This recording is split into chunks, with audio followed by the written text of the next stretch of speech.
안녕하세요. 야담 과부입니다.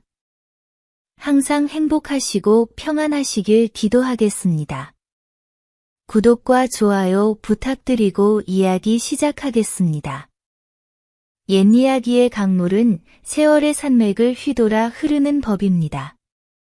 오늘 우리가 거슬러 올라갈 강줄기는 지금으로부터 300하고도 수십 년 전 숙종 임금의 태평성대가 조선 팔도를 넉넉하게 적시던 시절로 향합니다. 지도를 펼쳐 한반도의 허리깨를 짚으면 닿는 곳, 충청도 괴산 땅에는 느리울이라 불리는 아늑한 마을이 있었습니다.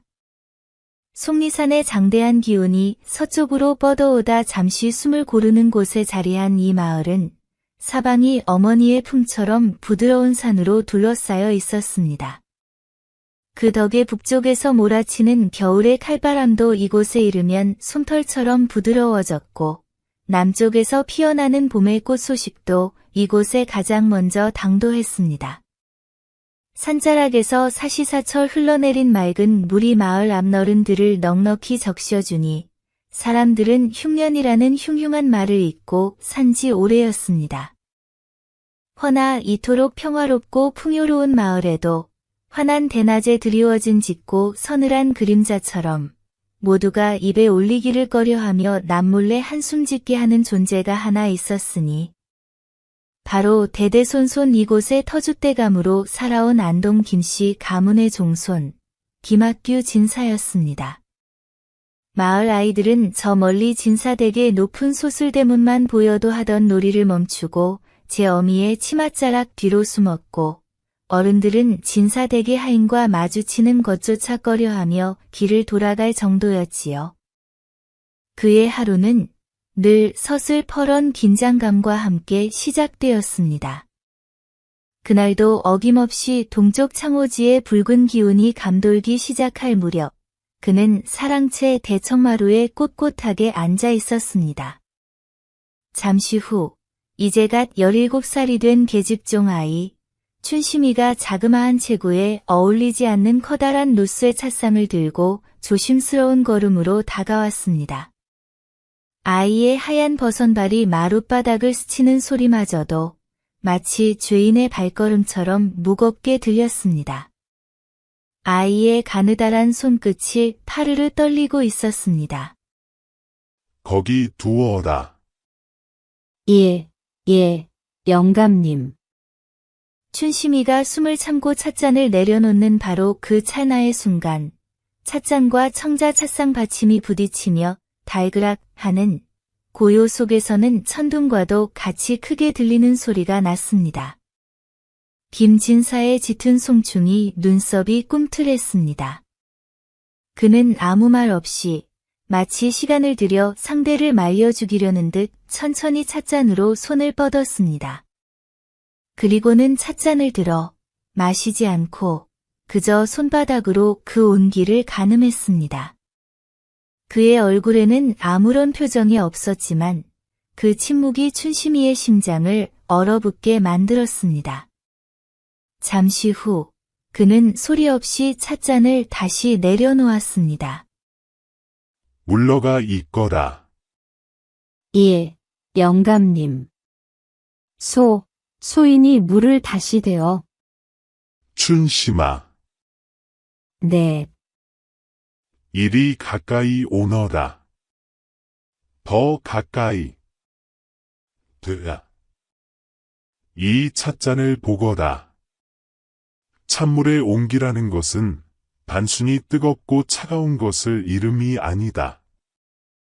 그것은 정성의 척도이니라.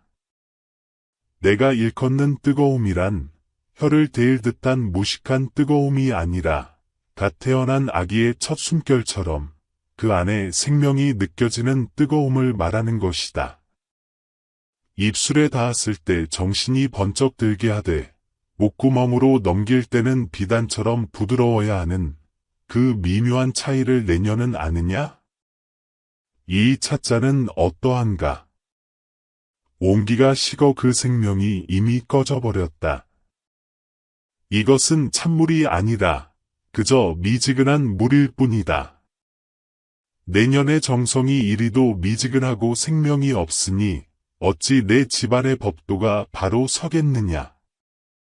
정성이란 마음에서 우러나오는 법. 내년은 마음이 이미 썩었다는 뜻이다.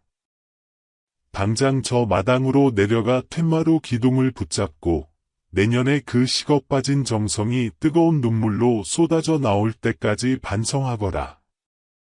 이처럼 김진사는 젊은 시절 대과에 오르지 못한 깊은 회한을 세상 모든 것의 완벽함을 추구하고 타인의 허물을 질책하는 것으로 풀고 있었습니다. 그런 그의 메마르고 뒤틀린 일상에 유일한 위안이 되어주는 것이 있었으니 바로 선친께서 물려주신 백옥 곰방대였습니다. 그에게 곰방대는 단순한 물건이 아니었습니다. 20해 전 진사시에 합격하여 아버지 앞에 엎드렸을 때 평생 엄하기만 하셨던 아버지는 처음으로 따뜻한 미소를 지으시며 이 곰방대를 건네주셨지요. 학규야, 내 아들아. 일어나거라. 아버님. 이 곰방대의 학처럼 늘 고고한 기품을 잃지 말 거다. 허나 저 곰방대에서 피어나는 연기처럼 세상의 부귀영화란 한낱 덧없이 흩어지는 것이니 거기에 내 마음을 너무 빼앗기지는 말 거라. 내가 가야 할 길은 이 곰방대처럼 곱고 내 마음은 이 옥처럼 단단해야 할 것이다. 알겠느냐? 예, 아버님. 그 뜻을 평생 마음에 새기고 살겠습니다. 그러던 어느 유난히 무더운 여름날 오후였습니다. 대청마루는 거대한 한증막처럼 후텁지근했고 맴맴 울어대는 매미 소리는 귀를 먹먹하게 할 지경이었지요. 김진사는 꾸벅꾸벅 졸고 있었습니다. 바로 그때 귓가에서 모기 한 마리가 엥 하고 천하에 보기 싫은 소리를 내며 약을 올리듯 날아다녔습니다. 이놈의 미물이 감히. 반쯤 잠에 취해 있던 그는 자신도 모르게 성가신 모기를 쫓으려 손을 휘저었습니다. 아! 하는 생각은 이미 늦었습니다. 그의 손날이 머리맡에 고이 모셔두었던 곰방대를 정확히 후려쳤습니다. 곰방대는 허공에서 무력하게 반원을 그리더니 그대로 딱딱한 마룻바닥으로 곤두박질 쳤습니다. 날카로운 파열음이 그 길고 빈 정적을 산산조각 내며 갈랐습니다. 쨍그랑 하는 온몸에 피가 거꾸로 솟는 듯한 심장이 멎는 듯한 소리였습니다. 화들짝 놀라 잠에서 깬 그의 눈에 들어온 것은 그의 세상이 무너지는 광경이었습니다. 그의 분신과도 같던 곰방대가 선명하게 두 동강이 나뒹굴고 있었습니다. 한 마리 학은 몸통이, 다른 한 마리 학은 목이 부러져 그 모습이 마치 참수당한 충신처럼 비참하기 그지없었습니다. 안 돼, 내 곰방대 아버님. 그는 부들부들 떨리는 손으로 곰방대 조각을 주워 들었습니다. 차갑고 매끄러운 옥의 감촉 대신 날카롭고 서늘한 절단면이 그의 손바닥을 아프게 파고들었습니다. 그날 밤 김진사는 잠 못 이루고 자신의 서재에 홀로 앉아 있었습니다. 등불 아래 부러진 곰방대 조각을 맞추어 보지만 한 번 어긋난 옥의 인연은 좀처럼 이어지지 않았습니다. 어찌하여 내 손으로 아버님의 유품을 이리도 허망하게 용서치 마십시오, 아버님. 이 불효 자식을 차라리 제 손목을 부러뜨릴 것을. 이튿날부터 온 고을에 용하다는 장인들이 불려왔지만 모두 고개만 가로저을 뿐이었습니다. 특히 한양에서 온 거만한 장인의 말은 그의 가슴에 비수를 꽂았습니다. 에헴, 진사 어른, 일이 부러진 것은 신선도 못 붙입니다. 옥의 결이 한번 어긋나면 서로를 밀어내는 성질이 있어 억지로 붙이면 반드시 흉한 흔적이 남지요. 제가 보기에 이 옥은 최상급이라 차라리 이걸 녹여서 마님께서 쓰실 쌍가락지나 놀이개를 만드심이 현명할 듯하옵니다. 제가 한양 최고의 솜씨로 네 이놈. 내 놈 눈에는 이것이 그저 돌덩이로 보이느냐. 감히 선친의 혼이 담긴 물건을 가지고 계집의 폐물 따위로 만들라 하느냐. 썩 내 눈앞에서 사라지지 못할까. 여봐라, 저놈을 당장 대문 밖으로 내쳐라. 희망이 사라지자 그의 괴팍함은 극에 달했습니다. 그러던 중 마을 어귀 감나무집에 사는 과부의 손재주에 대한 이야기가 그의 귀에까지 들어가게 되었지요. 처음에는 콧방귀를 뀌었지만 며칠 밤낮을 뜬 눈으로 세운 그는 결국 지푸라기라도 잡는 심정이 되었습니다. 그는 양반의 체면 때문에 대문이 아닌 뒤뜰 별채로 조용히 과부를 불러들이게 했습니다. 김진사의 하인이 감나무집에 도착했을 때 박씨 과부는 팻마루에 앉아 이웃집 아이의 해진 베네쩌고리를 깁고 있었습니다. 그녀의 집은 작고 낡았지만 마당은 비질한 흔적이 선명했고 울타리 밑에는 조촐한 채소들이 정갈하게 자라고 있었습니다. 그녀는 진사댁 하인의 방문에 잠시 놀랐지만 이내 침착함을 되찾고 그를 맞았습니다. 이 누추한 곳까지 어인걸음이신지요? 저희 집 영감님께서 잠시 모셔오라 하십니다. 박씨 과부는 잠시 망설였습니다. 김진사의 성미는 온 마을이 아는 바였으니까요. 하지만 그녀는 이내 하던 바느질을 멈추고 조용히 몸을 일으켰습니다. 잠시 후 박씨 과부가 별채뜰 안으로 들어섰습니다. 그녀는 김진사의 서슬 퍼런 기운 앞에서도 주눅들지 않고 차분한 걸음으로 다가와 조용히 고개를 숙였습니다. 그대가 부러진 물건을 잘 붙인다는 그 안악인가? 마을 분들께서 좋게 봐주신 덕분입니다. 소문이란 본디 과장되기 마련이지. 어디 그 실력을 내 눈으로 직접 확인해 봐야겠다. 보아라. 김진사가 보자기를 풀자 부러진 곰방대가 모습을 드러냈습니다. 과부는 대돌 위에 조용히 앉아 곰방대 조각을 받아들고는 한참을 말없이 살폈습니다. 아, 참으로 고운 옥입니다. 주인을 닮아 기품이 있군요. 허나 속으로 많이 울고 있습니다. 부러진 상처가 깊어 울어? 돌멩이가 어찌 운다는 말이냐? 예, 영감님. 웁니다. 천지간에 생명이 없는 것은 없습니다. 나무는 나이테로 울고 돌은 결로 웁니다. 이 옥은 그 숨결이 끊어져 울고 있습니다. 하지만 아주 끊어진 것은 아닙니다. 아직 온기가 남아 있습니다. 온기? 이 차가운 돌에서? 예, 영감님께서 오래도록 손때 묻히고 마음을 주셨기 때문입니다. 그 마음의 온기가 아직 식지 않아 다시 이어붙일 방도가 있을 듯합니다. 고칠 수 있단 말이냐? 정념? 예, 다만 보통의 방법으로는 아니 됩니다. 악유풀 같은 것으로 겉만 붙여서는 옥의 숨구멍을 막아 결국 안에서부터 썩어 문드러지게 됩니다. 옥의 숨결을 다시 잇기 위해서는 옥의 숨결과 같은 것으로 달래야 합니다.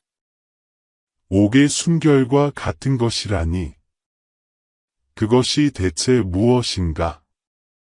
살아있는 나무의 진, 바로 옥입니다. 온나무에서 얻은 생치를 9번 얇게 덧칠하고 말리기를 반복하여 그 도끼는 빼고 정수만을 뽑아낸 뒤 깊은 산속에서 구한 사슴의 뿔을 3달 열흘 동안 말려 아주 곱게 간 녹각분과 섞어 접착제로 사용해야 합니다. 사슴의 뿔은 양기의 정수이니 옥의 음기와 만나 조화를 이룰 것입니다. 그리고 제 온 정신과 정성을 쏟아부어야 하기에 열흘의 시간을 주십시오. 김진사는 압도당했습니다. 그녀의 설명은 단순한 기술이 아닌 물건의 본질을 꿰뚫는 철학처럼 들렸습니다. 그는 마침내 고개를 끄덕였습니다.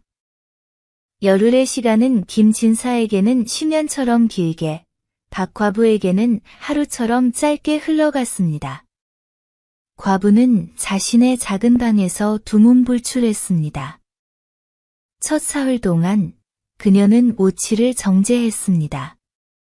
오대 톡 쏘는 냄새가 방 안에 가득 찼지만 그녀는 숨소리 하나 없이 명주 헝겊에 오치를 묻혀 얇게 펴 바르고 그늘에서 말리기를 수없이 반복했습니다.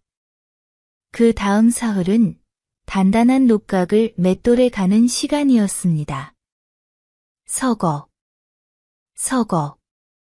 밤늦도록 이어지는 그 소리는 마치 그녀의 정성이 하얀 가루로 쌓이는 소리 같았지요. 그녀의 손은 물집이 잡히고 터졌지만 그녀는 멈추지 않았습니다. 마지막 나흘, 그녀는 숨을 멈추고 두 조각을 하나로 합쳤습니다. 그 순간 그녀의 이마에는 구슬땀이 맺혀 있었습니다. 그것은 단순한 수선이 아닌 흩어진 혼을 불러 모으는 간절한 의식과도 같았습니다. 약속한 열흘째 날 아침. 박과부가 비단 보자기를 들고 다시 나타났습니다.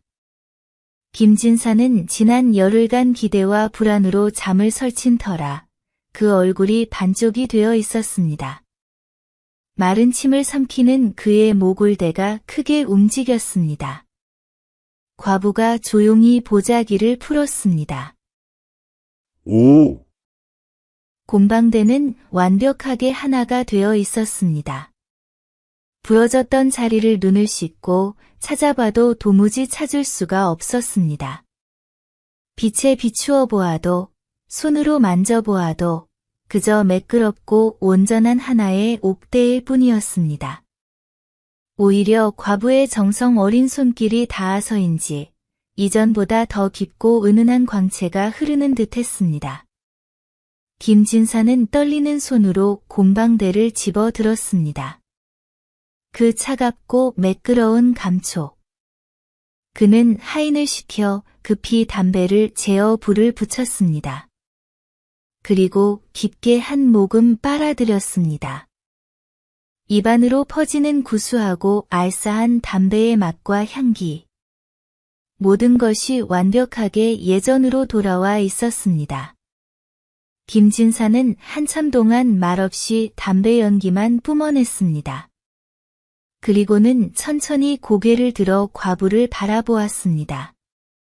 그의 눈에는 경외심과 함께 깊은 부끄러움이 서려 있었습니다. 내가 사람을 잘못 보았소. 한낱 아녀자라 무시하고 천한 과부라 업신여겼으니 이 늙은이의 어리석음이 하늘을 찌르는구려. 참으로 부끄럽기 짝이 없소. 그는 후한상을 내렸지만 과부는 쌀 한 가마니만을 받고 나머지는 정중히 사양했습니다. 영감님, 당치 않은 상이옵니다.